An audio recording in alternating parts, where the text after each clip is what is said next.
Disinilah tragedi berpadu dengan panasnya kisah yang membakar emosi. Setiap detiknya penuh luka, penuh gairah, dan tak pernah bisa kau lupakan dan yang terpenting membuat kamu tegang bagian tertentu. Tapi tetap aman dalam semua umur. Subscribe, like dan komen sekarang karena akan membuat semangat kami. Semoga yang subscribe kita doakan akan diberi kelancaran dalam hal apapun. Sebelum cerita ini menelan hatimu. Hujan baru saja berhenti. Malam itu udara terasa dingin menusuk tulang. Aku duduk sendirian di teras rumah kontrakan, menatap gelapnya jalan yang sepi. Secangkir kopi hangat di tangan kanan, rokok di tangan kiri. Sejujurnya, aku sudah terbiasa dengan kesepian. Namun malam itu berbeda.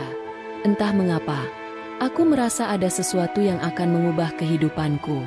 Perasaan itu muncul setelah aku melihat wajahnya beberapa hari lalu. Maya, janda muda yang baru pindah ke rumah sebelah. Dia punya senyum yang mampu menggoyahkan keyakinan lelaki manapun. Ada pesona misterius yang susah dijelaskan dengan kata-kata. Dan malam itu, untuk pertama kalinya, dia mengetuk pintuku. Listrik di komplek mati sejak pukul 8 malam. Suasana benar-benar gelap. Hanya suara jangkrik dan sisa rintik hujan yang terdengar. Tiba-tiba, terdengar ketukan di pintu. Tok, tok. Aku berdiri, agak heran. Siapa yang datang malam begini? Kubuka pintu perlahan. Dan di sanalah dia, Maya. Rambut hitam panjangnya sedikit basah. Wajahnya samar-samar diterangi cahaya lilin kecil di tangannya. Mas, maaf, boleh saya pinjam lilin? Rumah saya gelap sekali. Saya belum sempat beli lilin cadangan. Aku tertegun sesaat. Suara lembutnya menusuk sunyi malam. Senyum kecilnya membuat jantungku berdetak lebih cepat. Aku mengangguk. Oh, iya, tunggu sebentar. Aku ambil 2 lilin dari dapur, lalu memberikannya padanya. Ini, sekalian aja 2. Siapa tahu mati lampunya lama. Dia menerima lilin itu. Jari-jarinya sempat menyentuh tanganku. Sekilas, ada kehangatan aneh yang mengalir. Dia tersenyum. Terima kasih ya, Mas. Nanti saya ganti. Aku menggeleng. Gak usah, tetangga kan memang harus saling bantu. Sebelum beranjak, dia menoleh sebentar. Senyumnya tetap menawan. Mas baik banget. Semoga malam ini gak terlalu panjang ya. Kalimatnya sederhana, tapi menusuk. Malam itu, aku sulit tidur. Sejak malam itu, aku dan Maya jadi sering bertemu. Kadang pagi saat dia menyapu halaman, kadang sore saat dia pulang belanja. Entah kenapa, setiap kali kami berpapasan, ada percakapan singkat yang terasa akrab. Mas nggak kerja? Tanyanya suatu pagi. Kerja, tapi shift. Kadang siang, kadang malam. Oh pantes. Sering kelihatan di rumah.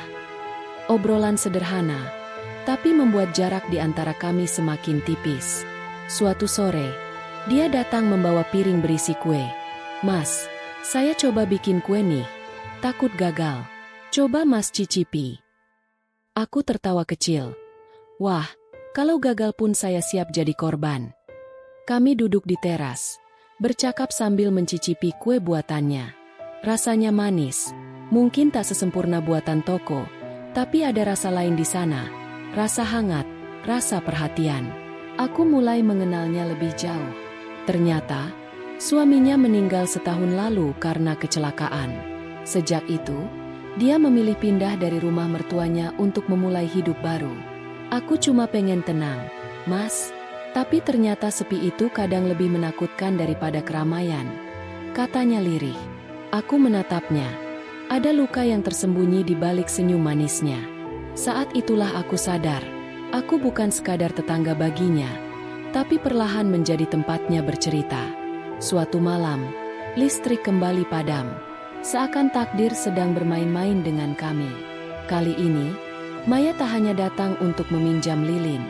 Dia datang membawa 2 gelas teh panas. Mas, saya takut sendirian. Boleh saya duduk di sini? Katanya sambil tersenyum canggung. Aku mempersilakan dia duduk di ruang tamu. Lilin-lilin kecil menyala. menciptakan suasana temaram yang hangat. Kami ngobrol lama tentang masa lalunya, tentang kesepianku, tentang hidup yang rasanya berjalan terlalu berat. Kadang aku iri lihat orang lain yang masih punya pasangan. Aku sendirian begini. Maya menunduk, suaranya bergetar. Aku terdiam, menatapnya. Ada sesuatu di matanya, rasa kehilangan, tapi juga kerinduan yang dalam. Tanganku refleks menyentuh tangannya. Dia tidak menepis. Maya, kataku pelan. Dia menoleh. Tatapan matanya begitu dekat. Detik itu, suasana berubah. Sunyi terasa semakin pekat. Jantungku berdegup kencang. Senyumnya perlahan hilang, berganti dengan tatapan penuh makna. Tanpa sadar, jarak di antara kami semakin tipis. Aku bisa merasakan aroma tubuhnya, kehangatan nafasnya. Dunia di luar seolah berhenti berputar. Malam itu menjadi malam yang tak biasa. Bukan sekadar karena listrik padam, tapi karena ada sesuatu yang tak terucapkan di antara kami. Maya bersandar pelan di bahuku.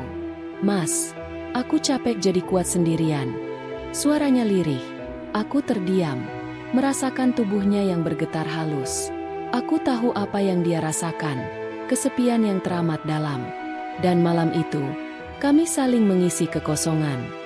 Aku tidak akan menceritakan detail vulgar tentang apa yang terjadi selanjutnya.